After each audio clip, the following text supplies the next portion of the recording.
दिलदार पाकिस्तान की पॉडकास्ट में शहज़ादी का प्यार भरा आदाब।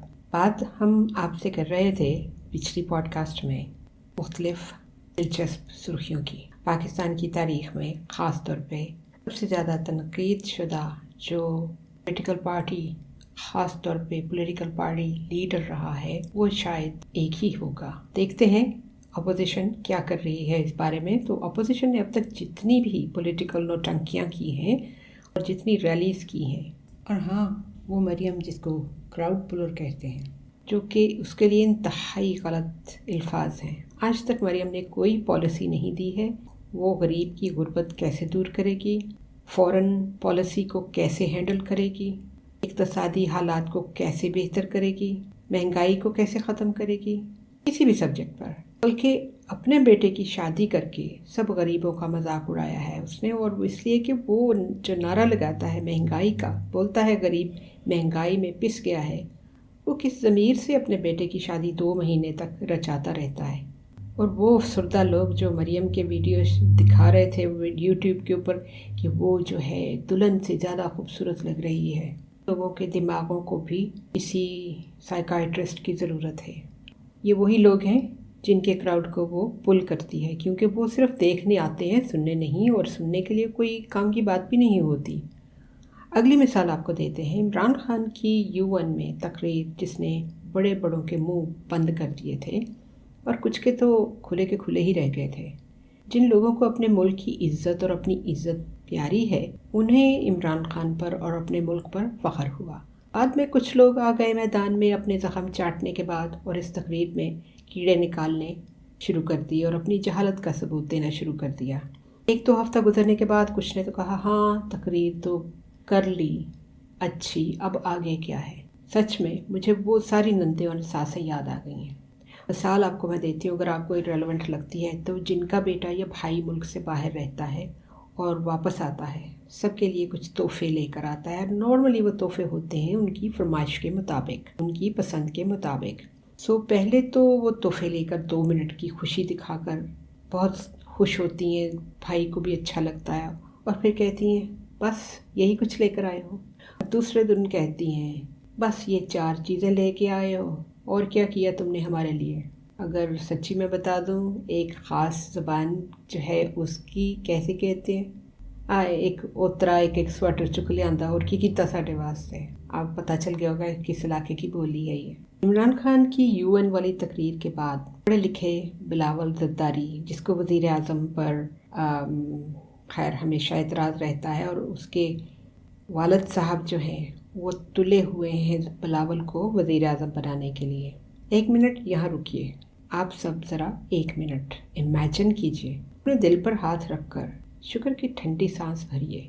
है क्या आपने इमेजिन करना है? खुदा न खास्ता UN में बिलावल, ज़रदारी, मरियम, बड़े मियाँ, छोटे मियाँ, और या उससे भी छोटे मियाँ कोई UN में तकरीर करनी पड़ती। याद आता है कि बड़े मियाँ ने कागज़ के कुछ पुर्ज़ों से कुछ बोला था किसी साल में, शायद ही किसी को याद होगी वो तकरीर। ना तो कश्मीर के लिए आवाज़ उठाई थी, ना इस्लामोफोबिया का मुकदमा दुनिया के आगे रखा था, और ना इन्वायरमेंट को बचाने के लिए बातचीत हुई थी। ये तो हैं चंद छोटी सी मिसालें, चंद नुकात। आप सब जानते हैं कि वो तकरीर कितनी जामद थी।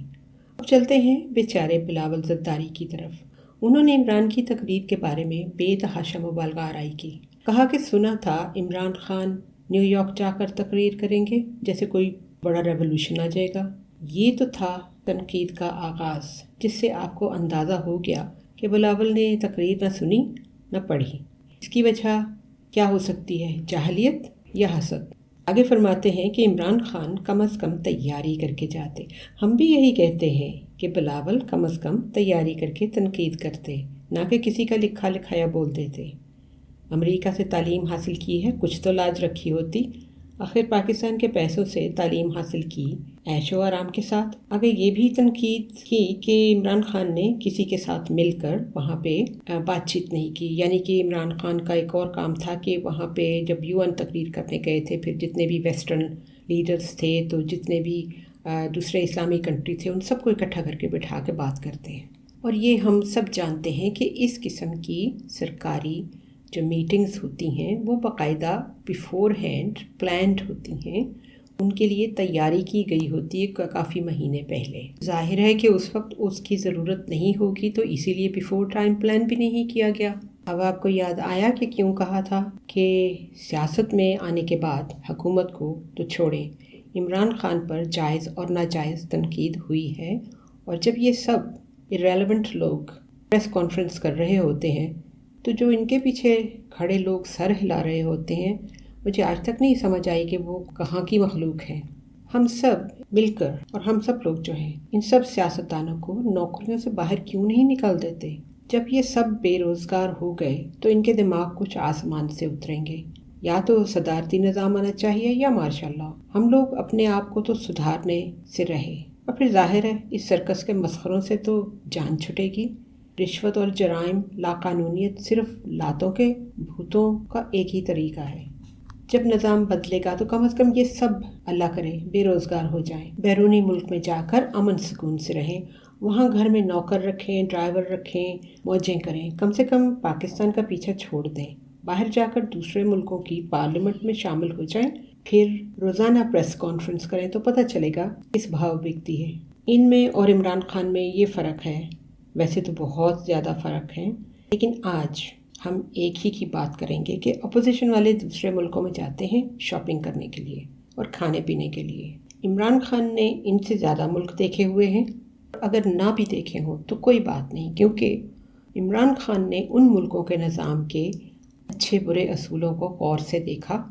جب ہمارے پولیٹیشنز بولتے ہیں کہ عمران خان کبھی ریاست مدینہ کی بات کرتے ہیں، کبھی چین اور کبھی ملیشیا، ان کو بھی اس بات کو سوچنے کا موقع نہیں ملا.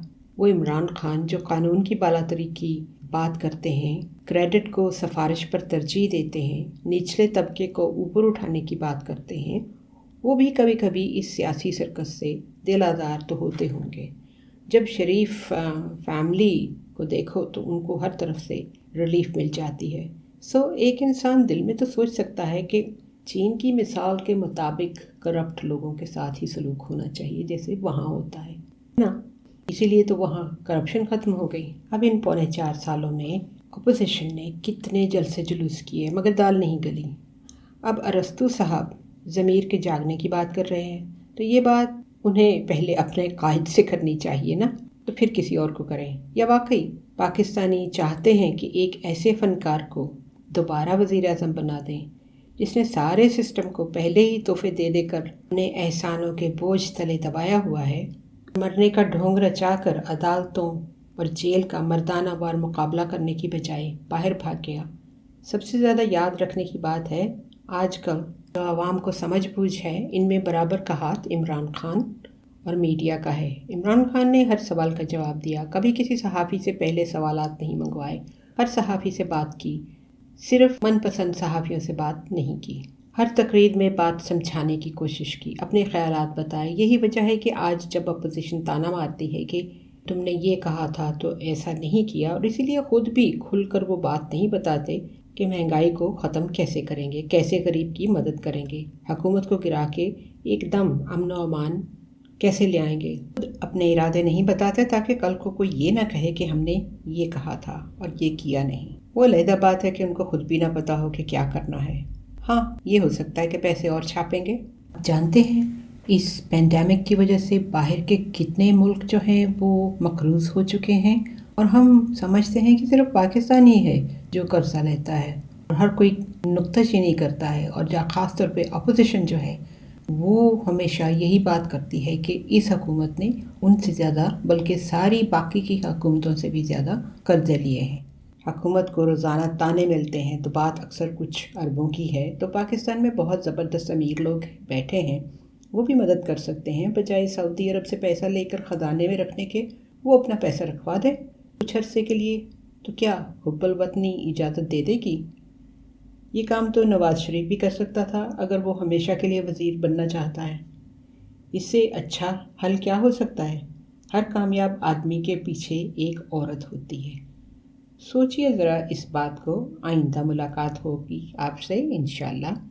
ہمارا ای میل ایڈریس ہے dildarpakistan@hotmail.com. Until next time, take care, God bless, اللہ حافظ.